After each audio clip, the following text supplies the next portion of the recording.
Selamat pagi, kembali kita berjumpa dalam pembelajaran yang keempat dengan materi Aku sebagai warga dunia.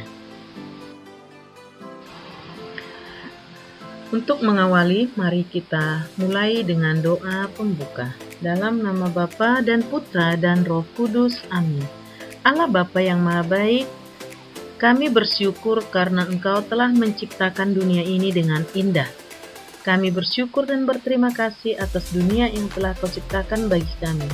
Bantulah kami agar dapat menjalin kerjasama antar negara di dunia ini dengan tujuan untuk kebahagiaan umat manusia dan melestarikan lingkungan hidup.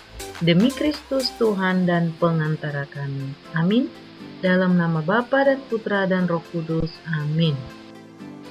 Tujuan yang harus kita capai melalui pembelajaran hari ini, yang pertama adalah memahami hubungan antar bangsa di dunia ini. Yang kedua, peduli terhadap sesama warga dunia yang terkena bencana atau musibah. Yang ketiga, memahami sikap gereja yang harus kita praktekkan dalam menciptakan perdamaian dunia. Anak-anak, pertama-tama kita terlebih dahulu mengetahui apa itu globalisasi. Globalisasi adalah keadaan di mana sekat-sekat antar bangsa-bangsa di dunia ini semakin tidak jelas. Teknologi informasi dan komunikasi telah membuat hubungan antar negara atau bangsa-bangsa di dunia ini semakin dekat. Setelah kita memahami arti globalisasi, mari kita simak satu persatu globalisasi antar dunia. Yang pertama, globalisasi dalam bidang politik dan budaya. Dewasa ini hasil budaya dari berbagai antar negara, baik dari dalam maupun luar negeri, saling mempengaruhi. Contohnya, kita dapat menyanyikan lagu-lagu dalam bahasa luar seperti bahasa Inggris, India, Cina, dan banyak lagi. Kemudian banyak anak-anak yang sekarang tertarik dengan tarian-tarian modern ataupun ala tarian Michael Jackson. Juga termasuk dalam pakaian-pakaian ataupun model-model dari negara luar sudah tidak asing lagi bagi bangsa Indonesia. Setelah kita melihat globalisasi politik dan budaya, maka selanjutnya kita simak globalisasi bidang ekonomi. Yang pertama adalah globalisasi dalam bidang ekspor dan impor, di mana sekarang ini Indonesia tidak lagi mengalami pembatasan-pembatasan untuk mengekspor barang maupun mengimpor barang. Yang kedua adalah pertukaran nilai mata uang. Dan yang ketiga adalah terjadinya perdagangan bebas. Namun dalam perdagangan bebas ini tetap kita mengikuti prosedur-prosedur aturan dari pemerintah. Dan selalulah terapkan dalam diri kita, yaitu cintailah produk-produk dalam negeri. Yang keempat adalah pertukaran tenaga kerja dari Indonesia ke luar negeri maupun dari luar negeri masuk ke Indonesia. Globalisasi dalam bidang pendidikan tampak dengan adanya beasiswa kepada warga negara Indonesia untuk sekolah ke negara lain. Melalui kemajuan teknologi, informasi, dan komunikasi, kita dapat dengan mudah mengakses segala informasi-informasi melalui internet. Dengan demikian, melalui pertukaran-pertukaran pelajar antara negara Indonesia dengan negara lain, akan meningkatkan sumber daya manusia.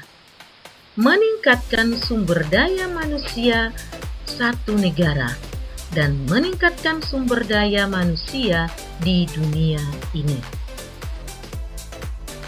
Tujuan utama globalisasi ini adalah untuk menciptakan perdamaian dunia. Setelah kita melihat tujuan dari globalisasi adalah untuk menciptakan perdamaian dunia. Dengan adanya globalisasi ini, secara bersama-sama dunia bekerja sama untuk mengatasi masalah-masalah yang dihadapi. Contohnya, masalah yang pertama adalah masalah kemiskinan. Yang kedua, masalah kelaparan. 3. Bencana alam. 4. Narkotika atau narkoba. Yang kelima, terorisme. Yang keenam, perang antar negara. Yang ketujuh, penyakit menular khususnya COVID-19 ini.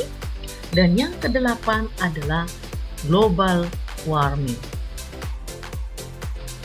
Anak-anak, mari kita amati kasus berikut ini, yaitu kasus aktif COVID-19 Republik Indonesia di bawah dunia. Rata-rata kesembuhan lampaui global. Dikutip dari tim Detik.com, strip Detik News, di mana dikatakan pada hari Kamis 20 Agustus 2020 pukul 16.26 waktu Indonesia Barat, Jakarta, pemerintah merilis perkembangan kasus virus corona atau yang disebut dengan COVID-19 di Indonesia. Saat ini jumlah kasus aktif COVID-19 di Indonesia sebesar 40.119. Jumlah kasus ini aktif pada hari ini tercatat 40.119 atau 27,2%. Sedangkan penambahan kasus positifnya pada hari ini 2.266. Ujar juru bicara Satgas Penanganan COVID-19 yaitu Wiku Adhisa Smito dalam jumpa pers yang disiarkan oleh kanal YouTube Sekretariat Presiden. Nah, anak-anak, kasus yang kita baca dalam artikel di atas adalah merupakan permasalahan dunia. Corona merupakan sebuah hal yang dialami oleh dunia. Maka, sebagai warga dunia berarti semua orang di dunia ini menjadi satu kesatuan yang diikat oleh satu tempat, yakni tempat atau bumi kita ini. Karena ikatan itu baik positif ataupun negatif akan berakibat bagi seluruh manusia yang ada di dunia ini. Bencana di suatu negara bila terjadi bukan hanya urusan negara itu, tetapi bencana di suatu negara akan menggerakkan negara lain untuk bekerja sama, untuk saling menolong, untuk saling menyelesaikan persoalan-persoalan itu agar tercipta perdamaian dunia. Setelah kita mengamati kasus COVID-19 di atas, menunjukkan bahwa kerjasama antar bangsa-bangsa di dunia ini adalah merupakan suatu keharusan. Tidak ada negara yang mampu berdiri sendiri tanpa kerjasama dengan negara lain. Kerjasama itu dapat dilihat dari berbagai bidang kehidupan, secara khusus menyelesaikan persoalan-persoalan kemanusiaan. Apa yang sudah dilakukan oleh Indonesia dalam membantu mengatasi, menyelesaikan persoalan-persoalan kemanusiaan? Mari kita lihat dari buku cetakmu, yaitu Indonesia berperan serta dalam membantu masalah yang terjadi di negara Nepal. Mengapa Indonesia terlibat? Ya, Indonesia juga pernah mengalami bencana-bencana di mana negara-negara lain turut serta untuk menyelesaikan persoalan-persoalan tersebut. Contohnya, persoalan yang terjadi bencana tsunami Aceh, gempa di Palu, dan yang saat ini adalah COVID-19. Coba kita bayangkan seandainya kita tidak dibantu ataupun tidak ada bantuan dari negara-negara asing, mungkin kita belum pulih sampai sekarang. Namun, banyak kerjasama yang dijalin oleh negara kita untuk negara dengan negara-negara lain. Contohnya, kerjasama di bidang politik, ekonomi, pendidikan, dan bidang-bidang. Agar terjalin kerjasama yang baik antar negara-negara di dunia ini, maka dibentuklah Perserikatan Bangsa-Bangsa untuk mengatasi masalah-masalah dunia secara bersama-sama.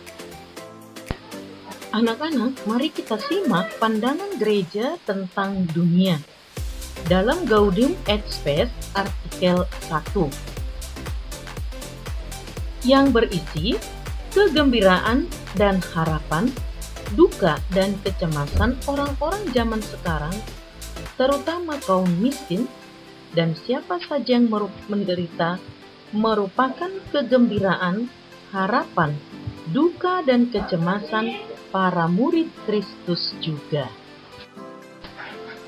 Maksud Gaudium et Spes artikel 1 yaitu gereja bertugas untuk menjalankan misi memberikan kegembiraan dan harapan kepada orang-orang miskin dan menderita. Sebagaimana Yesus memberikan teladan untuk menyampaikan kabar gembira kepada orang miskin, sakit, dan tersingkir. Kita dipanggil untuk terlibat dan ikut berdialog dengan kaum miskin, dengan budaya dan agama masing-masing. Lalu bagaimana keterlibatan gereja? Yang pertama, gereja turut ambil bagian dalam mengatasi persoalan-persoalan dunia. Gereja ikut membantu orang-orang yang menderita dan membutuhkan bantuan, serta orang-orang yang menderita tanpa memandang suku, agama, budaya, dan latar belakang. Mungkin anak-anak masih ingat jika merayakan masa Prapaskah, kita selalu terlibat dalam aksi, baik aksi puasa pembangunan, aksi Natal, baksos, donor darah, bedah rumah, asak. Itu adalah contoh-contoh keterlibatan dalam gereja. Di mana kalau kita memberikan bantuan itu, kita tidak pernah pilih kasih, kita tidak pernah bertanya dari mana, siapa, suku apa. Tapi kita memberikan terutama kepada mereka yang mengalami penderitaan, miskin, dan tersingkir.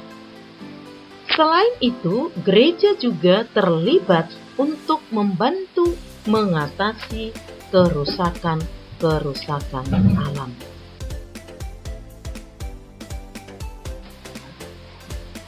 Karena keprihatinan atas penderitaan orang di suatu negara menjadi keprihatinan kita bersama, maka tolong-menolong antar bangsa merupakan suatu sikap dan perbuatan yang perlu dilakukan terus-menerus.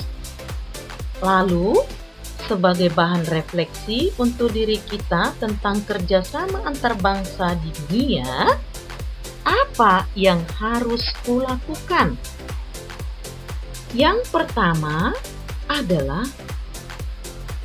apakah aku sudah berdoa untuk orang-orang yang menderita di dunia ini. Yang kedua, bagaimana caraku untuk memelihara lingkungan hidup untuk mengurangi global warming? Yang ketiga, bagaimana caraku untuk membantu orang-orang yang menderita di sekitarku? Dan bagaimana caraku untuk mengajak orang-orang agar peduli dengan masalah-masalah dunia ini? Inilah sebagai bahan refleksi bagi kita dalam pembelajaran kita hari ini. Mari kita tutup dengan doa. Mengakhiri pembelajaran kita hari ini, mari kita tutup dalam doa. Dalam nama Bapa dan Putra dan Roh Kudus. Amin. Allah Bapa yang Maha Baik, dunia ini seolah-olah tidak ada batasnya. Gerakkanlah hati kami untuk saling membantu saudara-saudara kami yang mengalami penderitaan dan kemiskinan. Semoga kami saling bekerja sama untuk menciptakan perdamaian di dunia ini. Demi Kristus Tuhan dan pengantara kami. Amin. Dalam nama Bapa dan Putra dan Roh Kudus. Amin. Terima kasih. Sampai jumpa minggu depan.